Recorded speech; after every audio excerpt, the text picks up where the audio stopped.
तो वो साधना चुनक ऋषि ने ऐसे ही वो खिचड़ी ज्ञान से साधना की, उससे सिद्धियां आ जाती हैं, एटम बम बन जाते हैं। और उसका रिमोट काल के पास होता है, मन ये काल है और उसके हाथ में उसका वो रिमोट है, तो उससे काल इनको नचाता रहता है। कई वर्षों तक घोर तप करके उसने इतनी साधना की कि उसके सामने कोई भी रुकने वाला सिद्ध पुरुष नहीं था, सबको पता था। एक मानधाता नाम के चक्रवर्ती यानी पूरी पृथ्वी के शासक थे। उदय अस्त में उसका शासन राज्य था।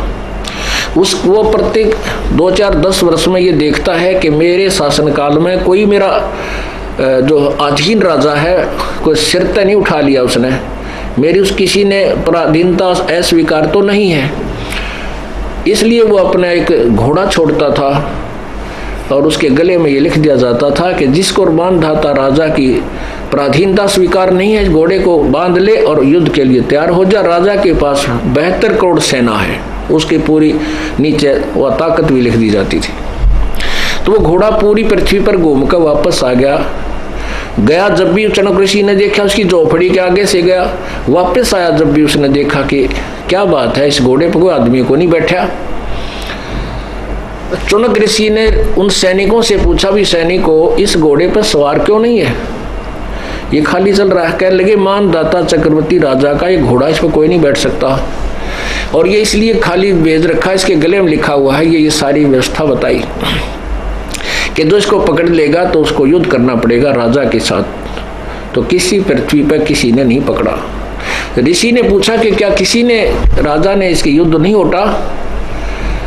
सैनिक बोले, किसकी माँ ने दूध पिलाया है जो हमारे राजा से युद्ध करे, हमारे राजा के पास 72 अक्षौणी सेना है।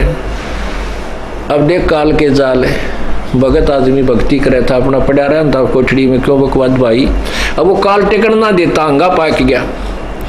कहने लगा, अच्छा तुम्हारा राजा ऐसा हो गया, मैं इसका राजा का युद्ध उठता हूँ और इस घोड़े को मैं बांधता हूँ।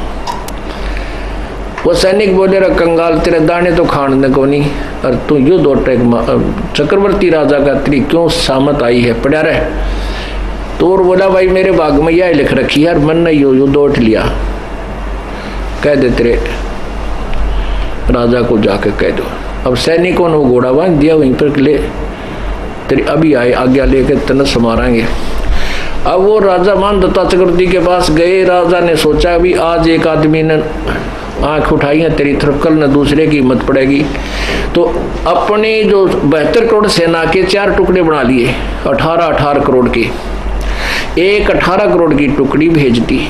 उधर से ऋषि ने अपनी सिद्धि तक शक्ति थे, वो सारी उम्र के डड़े डोए थे, वो भक्ति करी थी, उसकी 4 पुतली बना ली, 4 एटम बम बना दिए, सिद्धि थे। और एक पुतली छोड़ दी, उसके इतने रूप हो गए, 18 करोड़ सेना को कत्लेआम कर डाला। ऐसे 4 बार में राजा ने अपनी सेना भेजी, चारों बार में उस ऋषि ने उस 72 करोड़ सेना को काट डाला। अब पुण्यात्माओं, आपके पास लठ है, लठ से मानस मार दे तो भी दोषी, गोली से मार दे तो भी अपराधी, और उनके पास ये वचन शक्ति के हथियार थे, उन्होंने अपनी सिद्धि से वो मार डाले, तो वो चणक ऋषि महादोषी।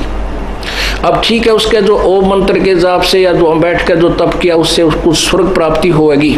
अभी पूर्ण परमात्मा की साधना के अतिरिक्त जिन भी ब्रह्म परब्रह्म या नीचे के देवताओं की साधना की जाती है, उसमें दोनों लाभ, दोनों ही फल मिलते हैं, पुण्य भी और पाप भी, दोनों लिखे जाते हैं।